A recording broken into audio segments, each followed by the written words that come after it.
What is up, YouTube? I just want to make a real quick video today and describe the difference between the GE XWFE water filter versus the GE XWF water filter. Now, if you are like me and you have a unit that requires an XWFE water filter, you are definitely noticing when you shop for this thing that the XWF model is substantially cheaper. They look exactly the same. And so, if you're like me and you're a little curious, you probably start thinking, well, are they interchangeable? And the answer to that question is, unfortunately, no.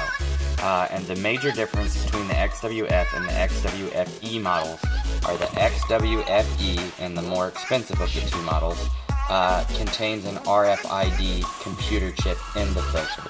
And so if you have this model filter, obviously your unit is going to be Wi-Fi enabled, and this allows the refrigerator to speak with the actual filter and inform you if there are leaks and things of that nature, problems, clogs, things like that.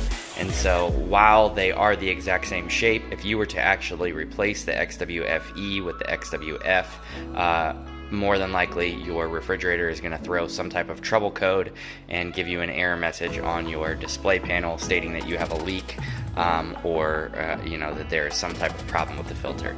And so unfortunately, while it would marry up, it will not work with your Wi-Fi enabled refrigerator. And so I hope you guys find that useful.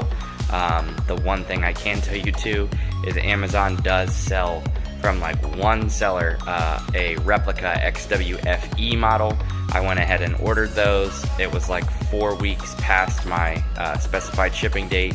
The seller had not mailed my product and would not respond to a cancellation request. And so I definitely would not go that route in trying to buy these filters. What I did to save a little bit of money is you can get on Mercari or eBay and find them on a secondary market for about $20 to $30 cheaper than you can from GE's website. So I hope that helps you guys out. Please like, subscribe, comment below.